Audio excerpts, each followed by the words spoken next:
Bom, primeiramente queria agradecer o convite, né, da Rita, da Suzy para estar aqui, tendo essa oportunidade de falar com vocês desse tema que agora está em bastante evidência.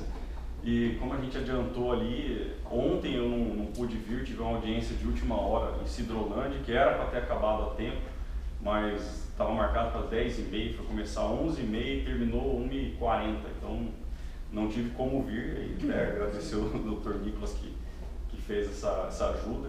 E é exatamente isso que a gente vem tratar, né? A questão do superendividamento, essa diferença do que é uma pessoa endividada para uma pessoa superendividada, né? Que a princípio é você não ter condições com aquilo que você ganha de arcar com todas aquelas contas, né? Não é simplesmente eu chegar e falar, não, minha conta de água aumentou muito, de luz aumentou muito, mas se eu tenho essa capacidade de pagamento em 1, 2, 3, 10 meses, eu sou endividado e não superendividado. O superendividado é aquele que com o salário que eu ganho, eu não vou conseguir pagar nunca aquele débito, né? E isso aí está cada dia mais comum. E a gente não sabe diferenciar muito bem o porquê, creio eu que seja primeiramente por causa daquilo que a gente estava conversando antes. A gente não tem uma cultura financeira, a gente na escola não aprende isso aí. A nossa educação tradicional, ela não aborda essa questão das finanças, que é extremamente essencial para o nosso dia a dia, né? Igual eu falei, na pré-história lá, você tinha que saber caçar, hoje você tem que saber ganhar dinheiro. Mas a gente não aprende a ganhar dinheiro, a gente aprende a fazer conta, né? Então, assim, é uma parte cultural, é uma parte na questão de educação financeira que a gente não tem, e a gente possui alguns vícios, e a gente acaba indo nessa do dia a dia, a gente tem que cuidar do nosso trabalho, dar atenção na família, a gente acaba negligenciando um pouco esse lado financeiro, que é muito importante para o nosso dia a dia, né? Porque todas as outras áreas da nossa vida são afetadas pela área financeira, não tem como. O Dr. Nicolas abordou isso aí também ontem, falou da questão das consequências do superendividamento. Acaba a família, dá divórcio, dá briga em casa, né? O advogado costuma falar que ver uma briga boa é inventário, né? Inventário não tem irmão, não tem parente, não tem nada. Eu toco processo de inventário que já saiu faca no meio, já teve agressão física.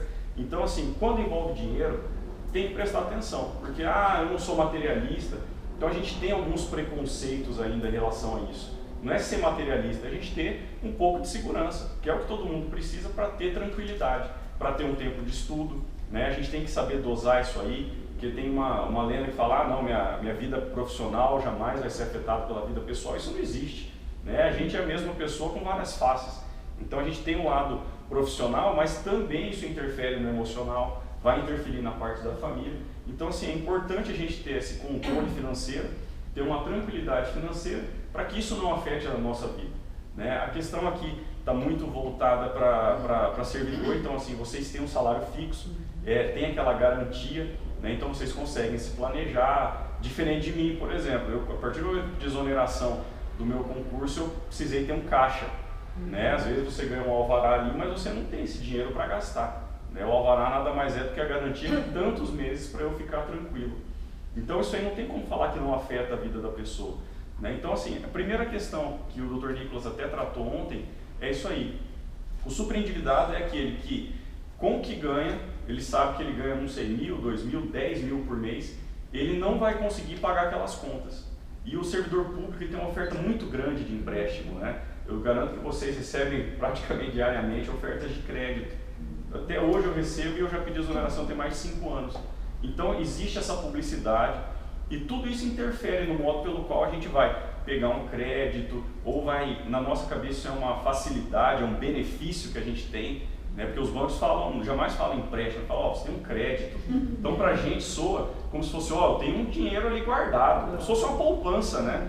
Então muita gente tende a pensar isso aí, fala, eu tenho crédito no banco, beleza. Agora, se eu não vou pegar aquilo ali para ganhar um dinheiro em cima e o lucro seja maior do que os juros, ali eu estou tendo prejuízo, né? E muitas vezes a gente, até mesmo irracionalmente, acaba não pesando isso aí, né? Porque a gente é atraído pela propaganda, a gente é atraído pela oferta fácil de crédito que veio há muito pouco tempo no nosso país, né? Então, assim, o nosso bate-papo de hoje é exatamente sobre isso, é falar de como que às vezes a gente não percebe esse tipo de publicidade que acaba sendo abusiva, né? E o Brasil ainda não tem uma repreensão quanto a isso. Agora, há muito pouco tempo, a gente passou a falar do superendividamento. Aqui no estado, praticamente ninguém fala disso, né? No Rio Grande do Sul, tem um trabalho já muito mais forte de algumas empresas que fazem até essa renegociação de dívidas com bancos. Então a gente tentou abordar aqui, inclusive na cartilha, dar um apanhado geral do superendividamento, a gente saber de onde que veio isso aí e como que a gente pode pensar de uma forma diferente para não ser atraído pela publicidade que acaba sendo abusiva e também alguns direitos que o superendividado tem, que foi a nossa preocupação. Não adianta eu chegar aqui agora e falar que tem que ter uma educação financeira se alguém que veio assistir já está na condição de superendividado. Então a gente tem que prevenir, tem que falar da parte da educação financeira e também dos direitos que a pessoa superendividada tem para não ter o prejuízo aumentado ainda pelos bancos, pelas escolas e tudo mais. Então assim, historicamente a gente vê que começou com o superendividamento com a questão da publicidade. Nós somos atraídos por uma publicidade que é muito abusiva. Antigamente lá na Europa, quando veio a Revolução Industrial, por exemplo, começou a ter muito produto, porque as máquinas começaram a produzir muito. E o que aconteceu? Não adianta eu produzir muito se eu não vender muito. Aí que veio a questão da publicidade. Eles fizeram várias campanhas e você tem que consumir, começaram a fazer uma ligação no imaginário de várias pessoas com essa ideia, como por exemplo a ideia do cigarro. Antigamente mulher nenhuma fumava, porque era feio para mulher. Então eles fizeram uma campanha na Europa a respeito disso, contrataram modelos e colocaram para fumar. Inventaram aquela, não sei como é que chama, cigarrilha, que é aquele complemento lá que é para a mulher fumar e passou a ter um status de glamour. E qual que era a ideia daquilo ali naquela época? Fomentar a indústria do cigarro, produzia muito, precisamos vender mais para aumentar o lucro. Então depois dessa campanha, o índice de mulheres que fumam aumentou exponencialmente. Então assim, a gente vê que foi uma publicidade que fizeram, naquela época não falava dos riscos do cigarro, igual a gente fala hoje. Então isso aí a gente vê como que a indústria da publicidade trabalha essa ideia na nossa cabeça. E isso é um caso que hoje pra gente, falar, se eu vir uma propaganda dessa, pra mim vai ser muito estranho, mas naquela época não era. Igual há muito pouco tempo também a gente não questionava a questão da propaganda da Marlboro, que era aquele cowboy forte e todo mundo lembra da imagem dele no leito de morte. Então assim, a ideia é a gente tentar, antes de ver essas consequências com outras pessoas, a gente se tocar que aquilo ali é abusivo. Na realidade não tem uma consequência física em termos de doença física, mas tem de doença psíquica e mental. Porque a publicidade ela cria em você uma necessidade que você não tem, aquilo vira um objeto de desejo e você acaba se endividando e do endividamento vai para o subendividamento para atender uma necessidade que você nem tinha, que foi criado sem você perceber. E aí gera o quê? Outros tipos de doença, as doenças psíquicas, emocionais, depressão, suicídio, em função de uma coisa que você não precisaria. Por que eu preciso ter todo ano trocar de carro, todo ano trocar de celular? Por que eu preciso ter isso? Exatamente. Isso daí são necessidades que são criadas sem a gente perceber. Supérfluas, né? Supérfluas em função da... Exatamente. E é aí que a publicidade age. Hoje em dia a gente já viu como é que começou isso aí. Precisamos vender, vamos fomentar isso aí na cabeça de todo mundo. E hoje como é que funciona? Dificilmente a gente vai ver alguma venda de produto ou serviço na propaganda que não seja vinculada a um sentimento. Eles não vendem mais produto agora, eles vendem sentimento. Então você vê o que a empresa de telefonia vende, ela não vende ligações, ela vende interação entre as pessoas, Porque como é que é o slogan agora? Se eu não tenho tal empresa, eu sou diminuído, eu sou invisível, agora eu fico grande se eu tenho tal empresa. Porque isso aumenta a conectividade, aparece o casal se encontrando pelo aplicativo. Então assim, hoje em dia está vinculado ao prazer. Por que propaganda de carro, principalmente aqueles carros que são produzidos especialmente para a mulher, eles têm aquela imagem do cavalo? Estudos de publicidade falam que mulher ela tem aquele símbolo do cavalo como segurança, como força. Então assim, são coisas que racionalmente a gente não consegue parar para pensar se não for ler o estudo que já fizeram sobre isso. Então a gente vê, e hoje em dia o que eles fazem de publicidade, de propaganda, poderia muito bem ser classificado como abusivo, alguma coisa irreal, Porque as propagandas de cerveja, por exemplo, quem que está lá? É só modelo. Mas no bar da esquina ali de casa eu não vejo nenhuma, mais ou menos. Eu só vejo o alcoólatra que 8 horas da manhã está tomando a cerveja, um cara que não tem dinheiro, está ali sustentando o vício dele, não tem nada a ver com aquela propaganda. A propaganda não sei se aqui eu posso falar nome de empresas, mas eu vou falar, MRV. Você passa em qualquer obra da MRV, vem aqui e sai com a casa própria. E o slogan, o ícone dele, aquele mascotinho, é um bonequinho, parece um pedreiro. né, todo simplesinho, de boné, parece um desenho, né, que inclusive já foi proibido as propagandas de cerveja, o desenho, né, para não atrair criança. Na MRV é assim, é um bonequinho. Entra e sai com um sonho da casa própria. Para mim não devia ser aquele boneco, tinha que ser, por exemplo, um cemitério, porque o contrato que eles fazem não é nada simples. Né? O advogado vai ler aquilo e vai ter uma dificuldade imensa em ver o que eles estão falando ali. Pegadinha. Exatamente, pegadinha. Né? Eles falam que o contrato por parte deles, se eles atrasarem a obra em 6 meses, tudo bem, mas se você atrasar a parcela em um dia já tem multa, juros. Então assim, hoje em dia a gente é muito captado pelas propagandas, né? O celular, quem não tiver o celular da moda, pelo amor de Deus, aí você não é gente. Né? Foi proibida inclusive propaganda da Xuxa que falava que se você não tivesse o, salvo engano, o notebook da Xuxa, você não ia ser feliz. A propaganda foi proibida.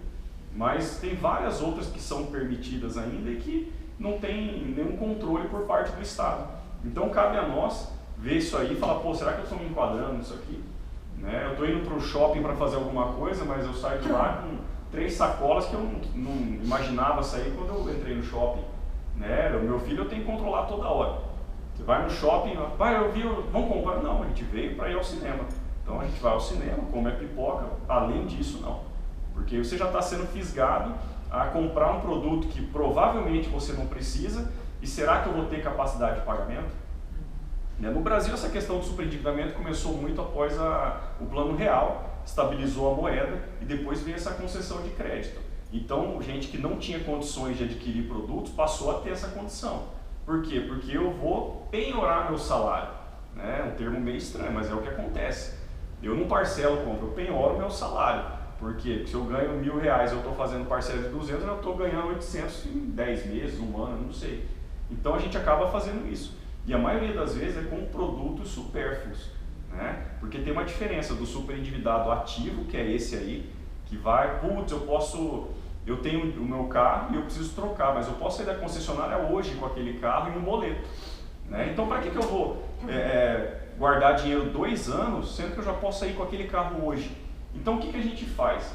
A gente acaba tendo um prazer momentâneo e levando para casa um boleto que vai nos lembrar daquele carro durante vários anos. Né? Eu vou para o shopping com uma ideia de me divertir, assistir um filme, vejo um tênis bacana, falo, putz, imagina eu com esse tênis, eu praticar meu esporte com esse tênis de corrida, porque hoje em dia tem tênis de R$1.000, né? Então facilmente eu tenho 10 parcelas de 100. E às vezes aquele tênis acaba antes de eu pagar o boleto dele.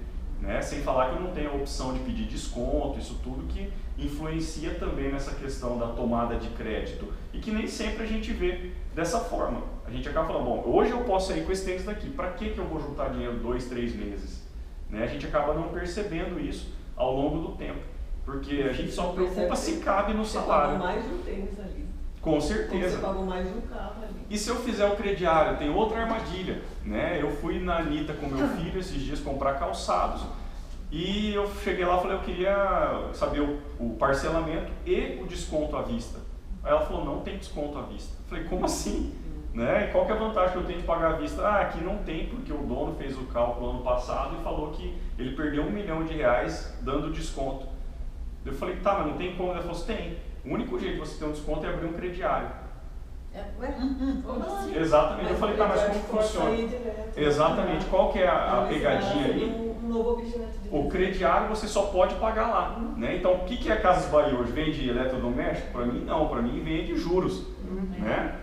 Eu sou obrigado a ir lá, pagar meu boleto, aí eu já passo o boleto, provavelmente ele vai ser o último, ele vai estar no lugar mais afastado do centro da loja, para que você percorra toda a loja, vendo tudo que existe ali, e no final eu vou conseguir pagar meu boleto. Mas até lá, às vezes, já caí em várias armadilhas que eu nem esperava cair. Então, essa é o primeiro ponto, né? A gente tem que se tocar para esse tipo de coisa. No final, eu consegui abrir o meu crediário, eles me deram 10% de desconto, eu consegui pagar à vista. Né? Mas foi a única vez, agora eu vou ter que procurar outra loja se quiser desconto. Então, assim, essa política de ver quanto que eu vou gastar em juros, a gente acaba não fazendo a conta. Muitos de nós acabam vendo se cabe no meu bolso. Bom, eu ganho 1.000, isso aqui custa 200, eu aguento pagar, então eu vou fazer. Por quê? Porque eu abro mão de tranquilidade nesse longo dos meses para ter esse prazer imediato. E que é um prazer imediato mesmo, porque às vezes o tênis eu saio na primeira andada, eu sou assaltado, o tênis já desgasta com o tempo e o boleto fica.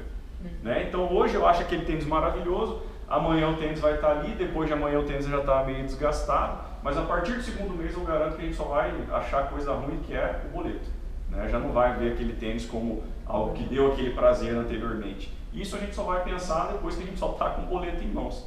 Então assim, é uma cultura nossa que a gente tem que tentar mudar. É difícil isso, porque é uma questão cultural, né? Varia de geração para geração até. Então a gente deve se atentar a isso, essa publicidade abusiva que é feita, né? Não é tudo isso aí que eles estão oferecendo. Então esse é o primeiro ponto, né? A gente pegar e falar, bom, será que eu preciso disso? Né? Esse é o superendividado ativo. É diferente do superendividado passivo, que ele tem algumas causas externas que causam o superendividamento, né? Eu tenho uma renda familiar de, sei lá, 5 mil em casa, porém eu me divorciei. Minha esposa ganhava 2.500 e eu ganho 2.500, agora eu já não tenho 5, né? Então é um fato externo, eu sou um superendividado passivo. Então não é culpa minha estar naquela situação, mas é um fato alheio, né? Independente do que ocasionou esse divórcio e tudo mais. Então são essas questões que são trabalhadas na questão do superendividamento. Tem como evitar? Tem. Né? A gente tem que ter dinheiro para imprevisto? Tem, porque imprevisto na verdade não é imprevisto, né? Quem compra um carro sabe que uma hora vai ter que trocar um pneu porque vai furar, uma hora vai ter uma batidinha que vai ter que consertar. Não precisa muito disso. Voltando agora das férias, meu marido atropelou uma Siriema, fomos na onda, 3.600 para arrumar ali embaixo, que quebrou o negócio. Exatamente. E é um imprevisto porque não é um gasto mensal, mas a gente tem esses gastos imprevistos ao longo da vida.